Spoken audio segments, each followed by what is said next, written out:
Welcome to the Nerd's Den. This is the Nerd News on the week of April 11th. I am your host, Diesel. This is the very first episode of Nerd News. I am going to be doing this every single week on Saturday nights. And what I'm going to be doing is talk about the Nerd News while I play whatever game I'm currently playing.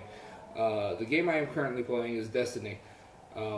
So, hope you enjoy watching me play while I talk about the Nerd News. Anyway,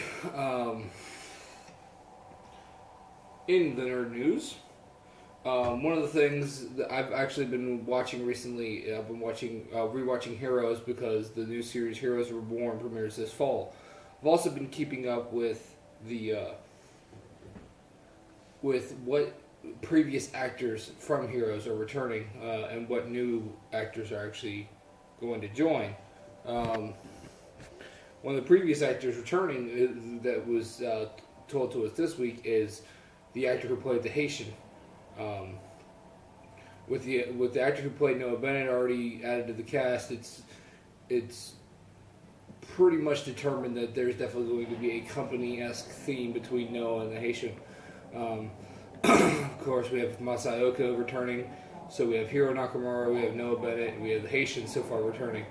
I think that we're going to probably find out pretty soon that Ando will be returning as well, because you can't have Hiro without Ando. It's kind of a Batman and Robin scenario.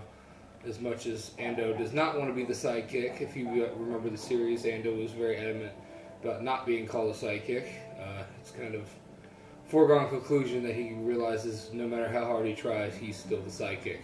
So, that being said, I'm expecting definitely Hiro, Ando, and of course we got the Haitian and Noah Bennett. Now, I know we won't see Claire Bennett because Hayden Panettiere is still doing Nashville. And as much as I want to see the return of Peter Petrelli, I don't think we're going to see Milo Ventimiglia anytime soon. In the series Heroes, Peter was my favorite. I loved his power to begin with, the one where he was pretty much like a sponge and he could pull the powers out at will. I did not like how his abilities got taken away, and then he became he was only able to touch to pull them out. Now, at the end of the series, it seemed like he was able to get back to that, like his powers progressed to his old ways, because when he was fighting Samuel, he never touched Samuel, but it seemed like he was able to use Samuel's ability. So, if that's the case, that's awesome. But, like I said, I don't expect him to be in Heroes Reborn as much as I want him to. Of course, Sylar won't be returning, but they're probably going to have another villain anyway. There's tons of other possible villains that they could use. So, anyway, moving on.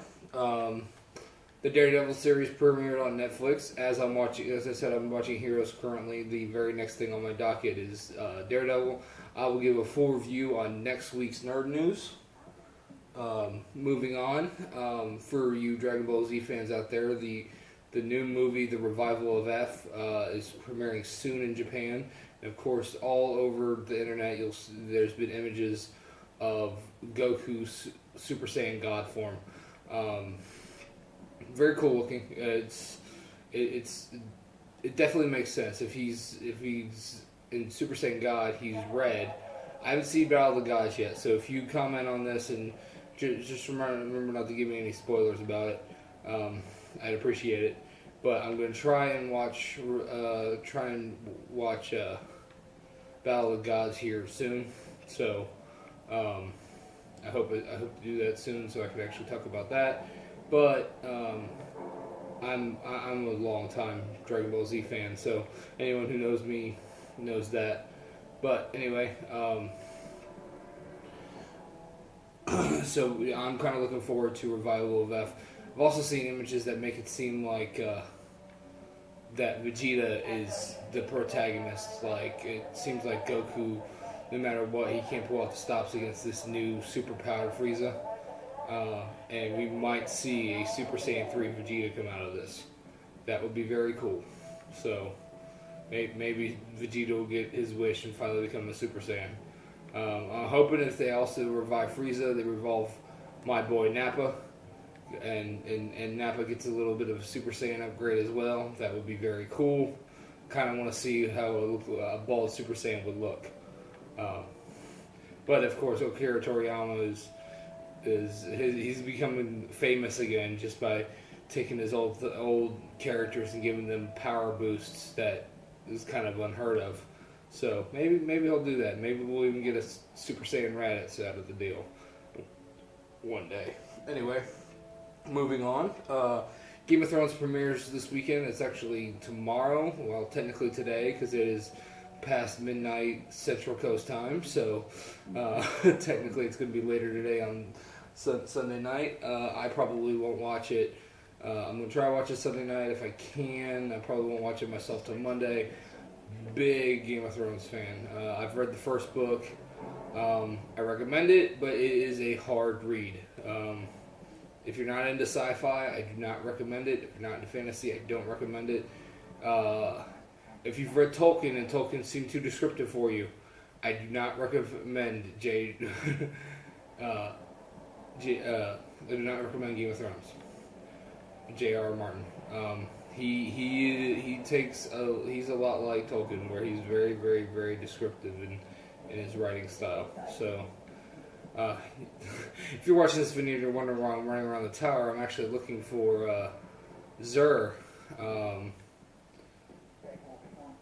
Not having much luck finding the guy. I'm thinking I might have missed him already. But if that's the case, that's fine. I just wanted to see if I can find the guy. But anyway, back to the nerd news. So yeah, Game of Thrones. My favorite character in Game of Thrones is Jon Snow. I'm glad where they left off. He's pretty much the go-to guy in the Night's Watch now. So I'm impressed. Second favorite character is Tyrion Lannister. I'm kind of excited where they're going with him. And then of course Arya Stark. She's on her way to becoming an awesome assassin chick. So kind of excited to see where all of them are going. But anyway, moving on. Something that's been all over the nerd news lately is the Deadpool movie. That Ryan Reynolds has been doing little skits for and stuff like that. The April Fool's Day one was hilarious. If you have not seen it, go watch it. It was hysterical, especially if you're a big Saved by the Bell fan. He makes a reference in it that had me in stitches. So, but that's my little plug for Deadpool. Something that's been in the news recently is the Spider-Man movie. Marvel has come out and said that they are not doing an origin story, which is fantastic, because if Uncle Ben has to die one more time, I was going to...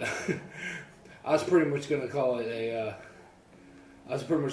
Game of Thrones ripoff, because they keep on killing the poor guy so many times that I thought maybe J.R.R. Martin was actually writing for him.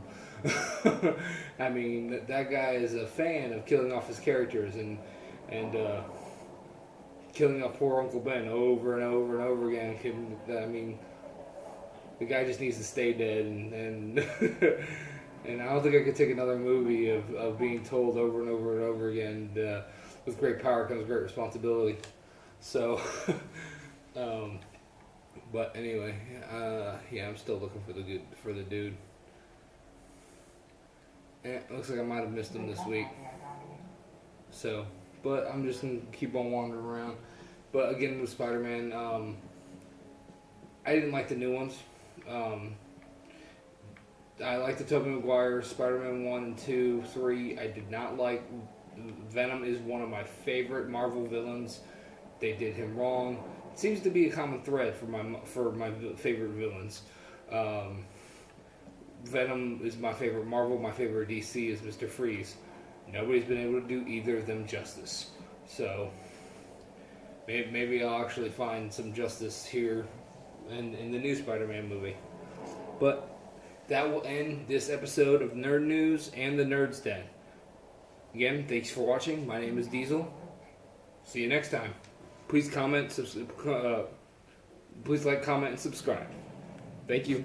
See you next time.